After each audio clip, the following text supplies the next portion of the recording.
Hello friends, welcome to my channel law classes by Monika.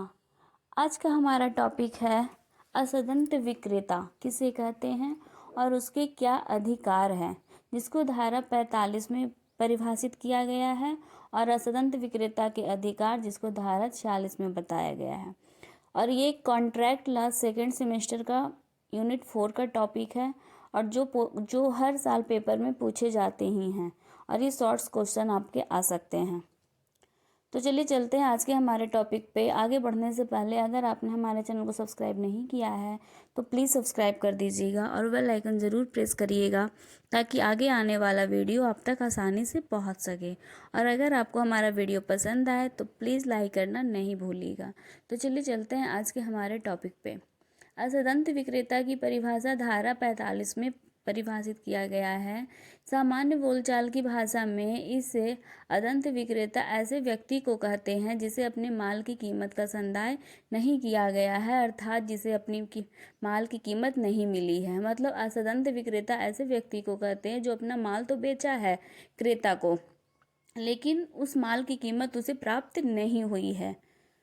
माल विक्रय अधिनियम की धारा 45 में इसकी परिभाषा इस प्रकार दी गई है कि अदंत या सदंत विक्रेता से अभिप्राय ऐसे व्यक्ति से है जिसे बेचे गए माल की पूरी कीमत प्राप्त ना हुई हो या वह अदा ना की गई हो। मतलब विक्रेता को आधा पैसे मिले हैं, माल का आधा नहीं मिला है, या कुछ भी पैसे उसे नहीं दिए गए हैं।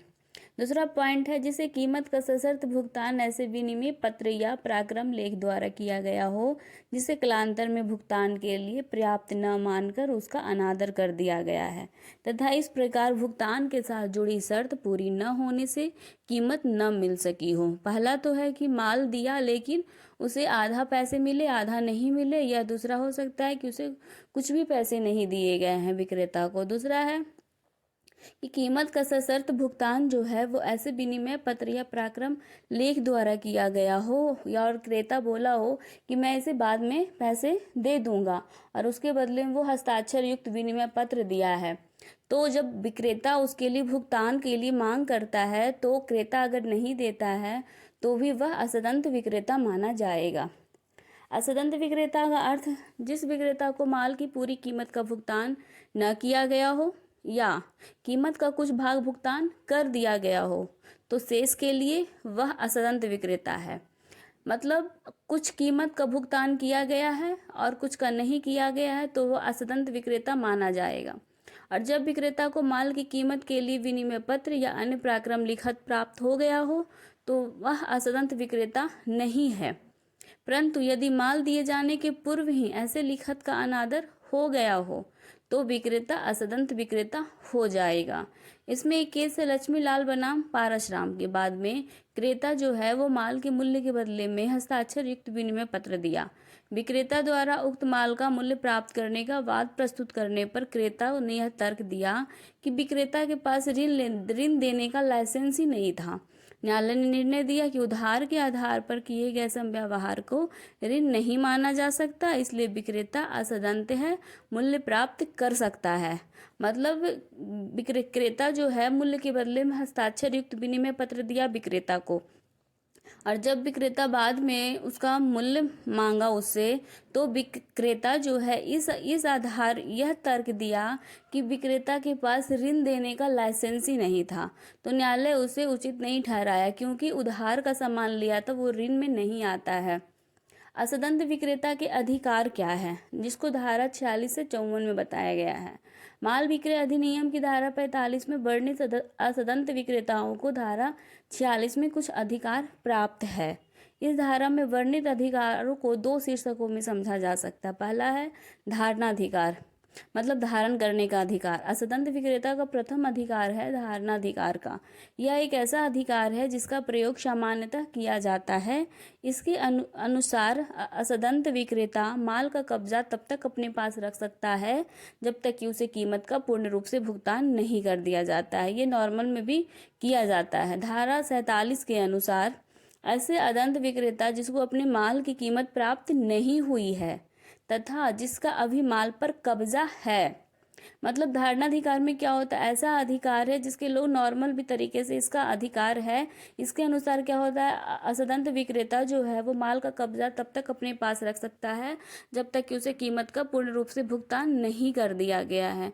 ये तो नॉर्मल भी लोग विक्रेता जो है वो सेलर जो है ऐसा करता है कि क्रेता जब तक मूल्य का भुगतान नहीं कर देता है तब तक वह अपने सामान को क्रेता को नहीं देता है। और धारा 47 में क्या बोलता है कि ऐसा असदंत विक्रेता जिसको अपने माल की कीमत प्राप्त नहीं हुई है तथा जिसका अभी माल पर कब्जा है, कीमत मिलने या निवेदित किए जाने तक माल अपने पास रोक सकता है, यही उसका धारणाधिकार है। असदंत विक्रेता का माल पर धारणाधिकार तभी रहता है जब माल उसकी अभिरक्षा में हो। ऐसे माल को वह अपनी अभिरक्षा में निरुद्ध कर सकता है।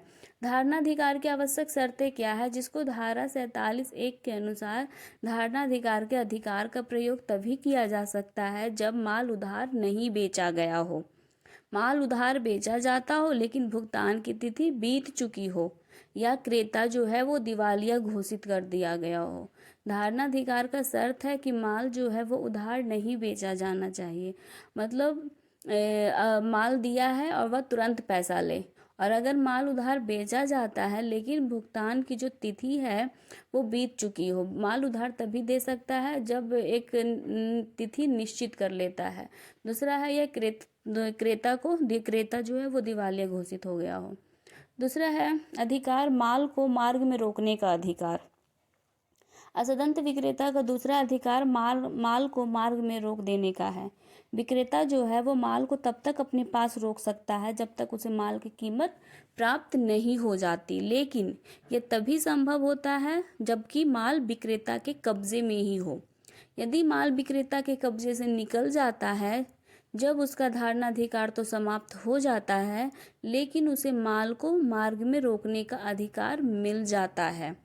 अधिनियम की धारा 50 के अनुसार माल को मार्ग में रोकने का अधिकार तब मिलता है जब विक्रेता को माल की कीमत का संदाय नहीं किया गया हो।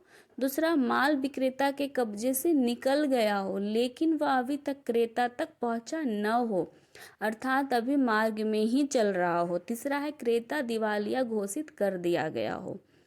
माल को मार्ग में तभी रोक सकता है विक्रेता जब कभी कभी होता है माल जो है वो गाड़ी से जाना होता है तो विक्रेता सामान को लोड तो कर देता है गाड़ी पे, और जब क्रेता से पेमेंट करने की बात बोलती, क्रेता बोलता है पहले सामान आने दो तब हम दे देंगे, या अभी पैसे नहीं है बाद में दे देंगे, तो विक्रेता ऐसी स्थिति में क्या कर सकता है, वो माल को रोक सकता है।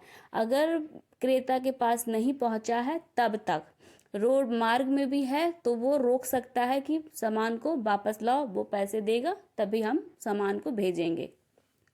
तीसरा अधिकार है माल को पुनः विक्रय का अधिकार। अदंत विक्रेता का तीसरा व अंतिम अधिकार माल के पुनः विक्रय का है। इस संबंध में धारा 54 में आवश्यक व्यवस्था की गई है। जब विक्रेता को माल की कीमत का संदाय नहीं किया गया है तथा माल जो है वो नश्वर प्रकृति का है, मतलब उसे दोबारा भी बेचा जा सकता है, वो कभी नष्ट नहीं होने वाला, तब विक्रेता ऐसे माल को किसी अन्य व्यक्ति को बेच सकेगा तथा ऐसे विक्रय से कारित क्षतिपूर्ति क्रेता से प्राप्त करने का हकदार होगा। लेकिन पुनः विक्रय से पूर्व क्रेता को युक्तियुक्त सूचना दिया जाना आवश्यक होगा। जैसे कोई गाड़ी हो गया, ये नस्वर प्रकृति का है, इसको अगर विक्रेता बेचा है और क्रेता जो है वो बोला कि ठीक है हम बाद में ले जाएंगे, और वो नहीं लेने आया, विक्रेता बोल रहा है वो नहीं लेने आया, तो उससे क्या हो रहा है, वो विक्रेता को क्षति हो रही है, तो उसके लिए उसे क्षतिपूर्ति क्रेता देगा, लेकिन बेचने से पहले उसे क्रेता को सूचित करना होगा। ये थे हमारे अदंत विक्रेता और उसके अधिकार। Thanks for watching my video. Please channel को सब्सक्राइब करिएगा और बेल आइकन ज़रूर प्रेस करिएगा, और हमारा वीडियो पसंद आए तो प्लीज़ लाइक करिएगा। Thank you.